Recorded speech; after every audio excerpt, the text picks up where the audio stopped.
Kita semua pasti tahu ada hal-hal yang setiap mendekati momen Natal pasti bermunculan di mana-mana. Istilah kata kalau lagi bulan Desember, pasti hal-hal ini akan ada di mana-mana. Dipasang di hotel-hotel, di mall-mall, di event-event on-site, bahkan muncul di kertas kado dan di paper bag barang belanjaan. Ada snowman atau orang-orang salju. Dan yang paling terkenal adalah Santa Claus. Wah, yang namanya Santa Claus atau Sinterklas ini bener-bener kayak jadi simbol Natal. Bahkan ada tradisi di beberapa negara di mana anak-anak percaya bahwa kalau sepanjang tahun dia bersikap baik, maka Santa Claus akan kasih dia hadiah Natal yang dia inginkan. Halo teman-teman, kembali lagi berjumpa dengan kami di podcast Berkat Belajar Kebenaran Tuhan. Tentunya dengan narasumber kita Bu Magda Pranata dan juga saya Gio. Nah, di episode kali ini kita akan membahas Natal lagi ya Bu Magda, ya, sama silakan. seperti yang lalu. Nah, di Natal ini kan apa Miss Magda tahu ada namanya Santa Claus atau Sinterklas? Tahu banget. Nah, yang dari saya baca-baca itu Santa Claus itu ada di kisah kota apa gitu, dia itu orang yang membantu dan menjaga orang-orang miskin atau anak-anak. Dan juga yang paling terkenalnya ini Santa Claus kan membagi hadiah-hadiah kan kepada anak-anak gitu. Nah, menurut Ibu ini apa tanggapan Bu Magdalena tentang Santa Claus ini? Betul. Ya. Pertanyaan kamu ini menarik, Gio. Saya ngobrol sebentar tentang image Santa Claus. Artinya bukan hanya di komunitas Kristen. Komunitas yang tidak mengenal Tuhan Yesus pun itu juga familiar sama familiar. Santa Claus atau disebut Sinterklas ya. Karena ini adalah tokoh yang namanya sebenarnya Nicholas. Tapi karena dia terlalu baik, dia sangat senang dengan anak-anak. Maka dia diberi gelar di depannya Santa.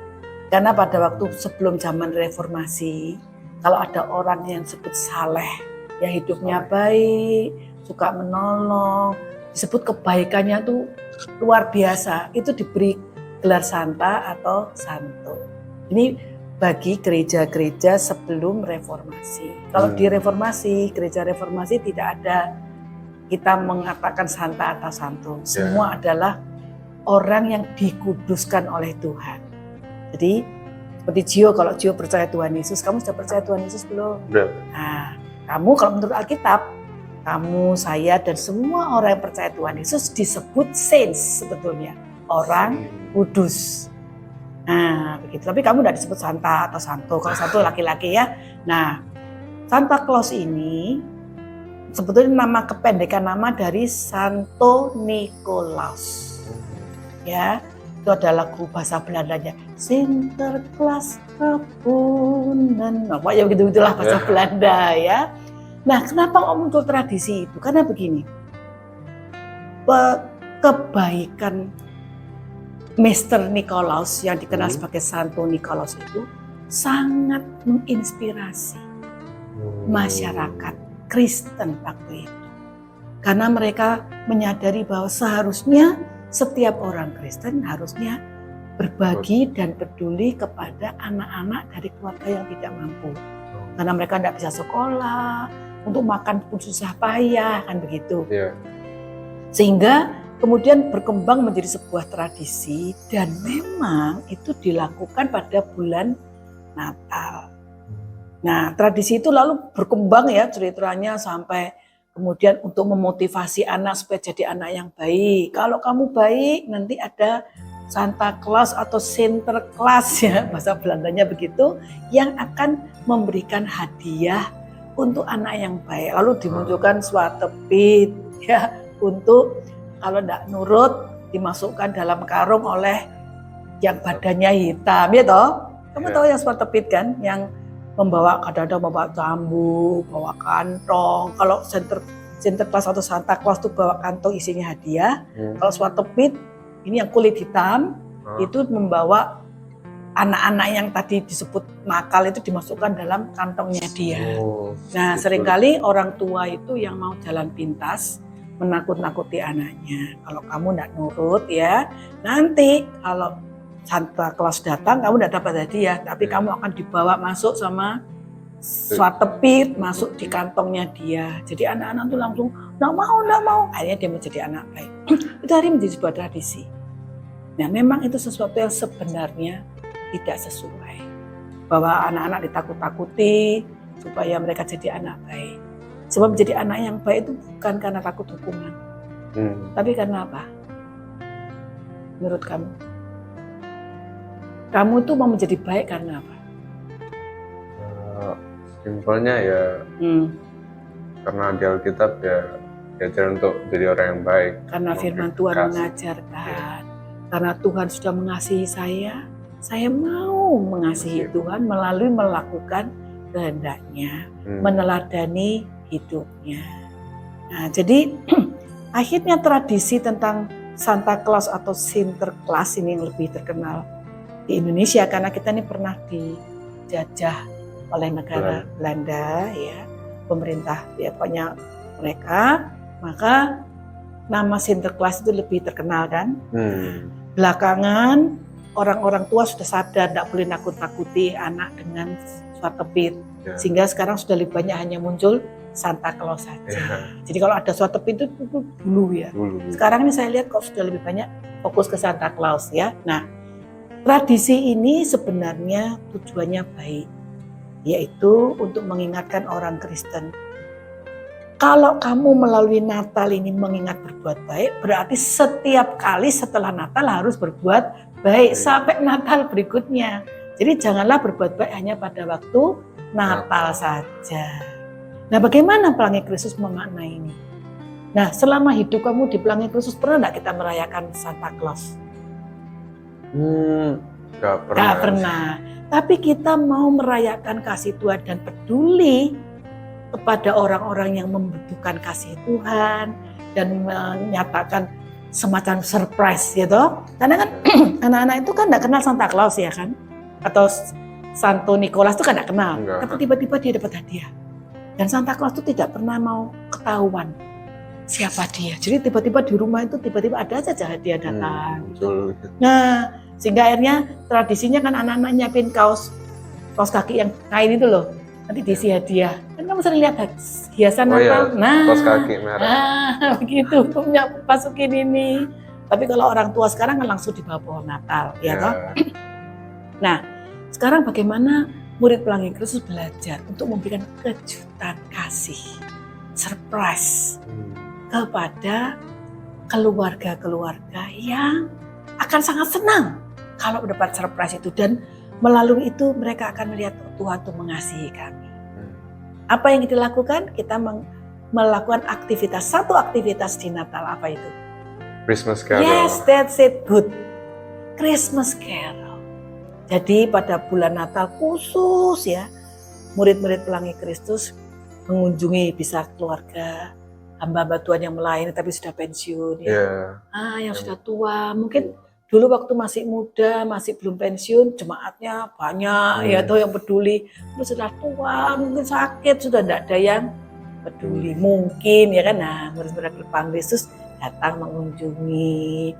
Jadi mereka yang sudah dalam tanda petik kurang banyak diperhatikan. Mereka yang mungkin sakitnya lama, tapi mereka adalah orang yang mengasihi Tuhan, kita pedulikan gitu. Juga keluarga-keluarga yang akan diberkati kalau kita mengunjungi mereka. Misalnya orang tua yang sudah sangat tua dari guru Pelangi Kristus. Karena orang tua ini kan yang selalu mendoakan anaknya jadi guru. Nah, orang tua ini juga kita kunjungi. Tidak perlu harus sakit-sakitan, tapi sudah usia lanjut dan mendedikasikan dalam tanda petik anak, mendukung anak untuk jadi guru di sini, ya kan, menjadi minister di sini, maka itu juga dikunjungi. Jadi murid-murid Pelangi Kristus tidak kenal, tapi diberitahu kamu nanti kunjungi ya, bisa membawa buah-buahan. Ya kan orang tua jangan dibawain manis-manis, jangan dibawa coklat, kamu kan coklat. orang tua dibawain buah, mungkin dibawain sial, ya kan? Ya.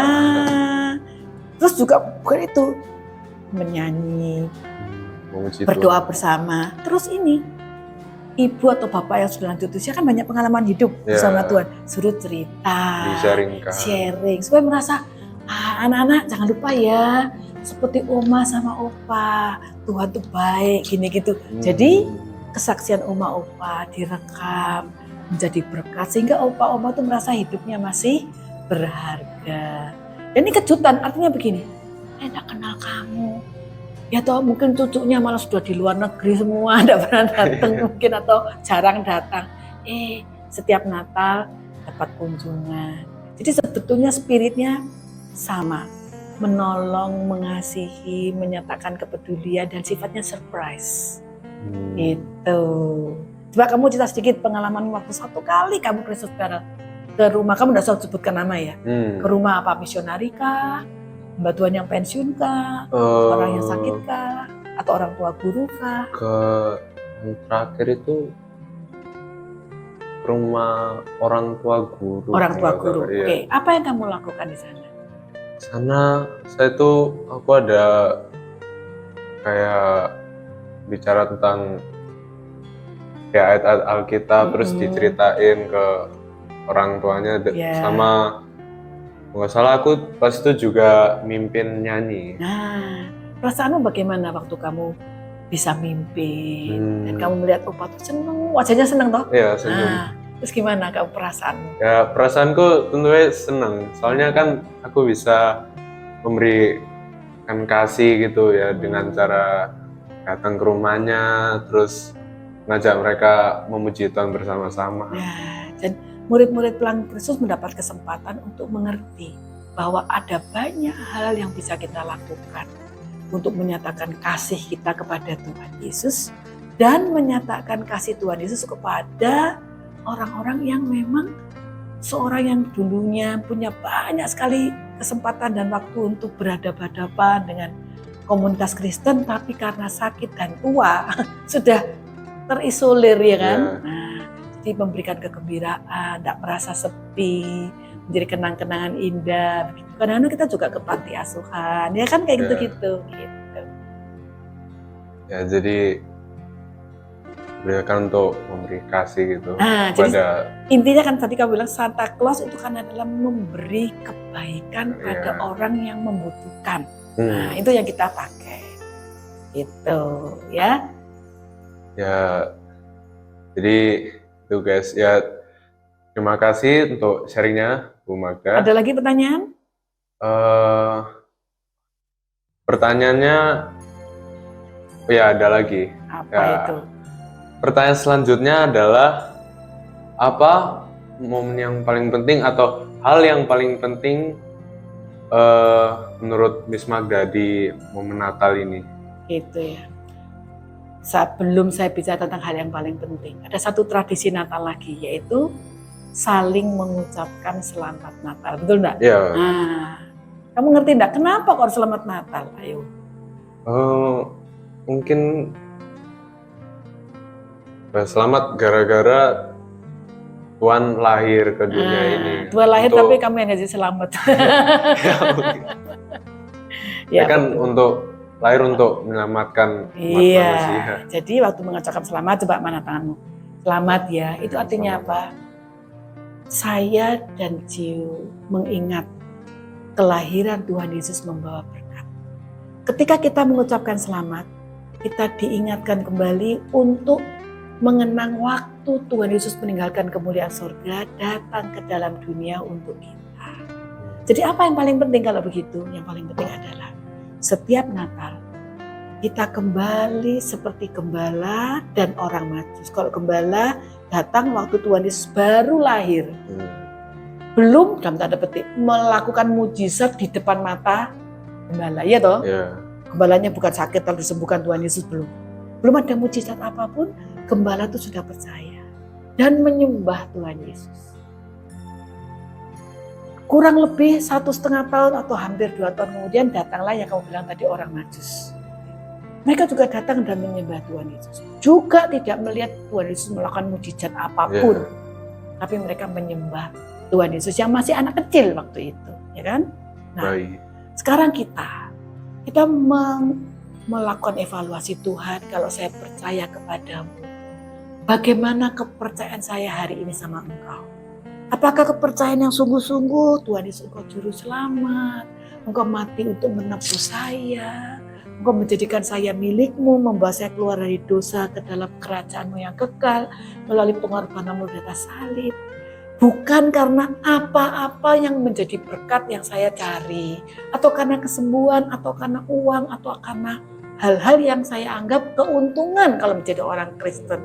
Bukan karena itu, tapi karena pribadi Tuhan. Jadi waktu Natal mengevaluasi iman saya itu benar tidak sampai hari ini masih kepada pribadi Yesus Kristus Tuhan, satu-satunya juru selamat. 2. Mengingat Tuhan begitu mengasihi, apa yang sudah saya berikan melalui hidup saya ini kepada Tuhan. Menyatakan saya mengasihi Tuhan kan juga nggak boleh mulut aja. Hidup saya bagaimana? Sudahkah hidup saya itu membuat Tuhan Yesus bersuka cita? Sudahkah Tuhan memakai hidup saya menjadi berkat? Jadi bertanya, Tuhan selama 1 tahun yang saya jalani dari Januari sampai Natal, apakah saya sudah melakukan yang menyenangkan hati-Mu?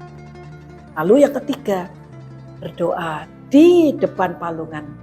Kita bayangkan begitu, ya, karena kita mengingati Natal. Kalau memperingati Paskah, di depan kubur yang terbuka.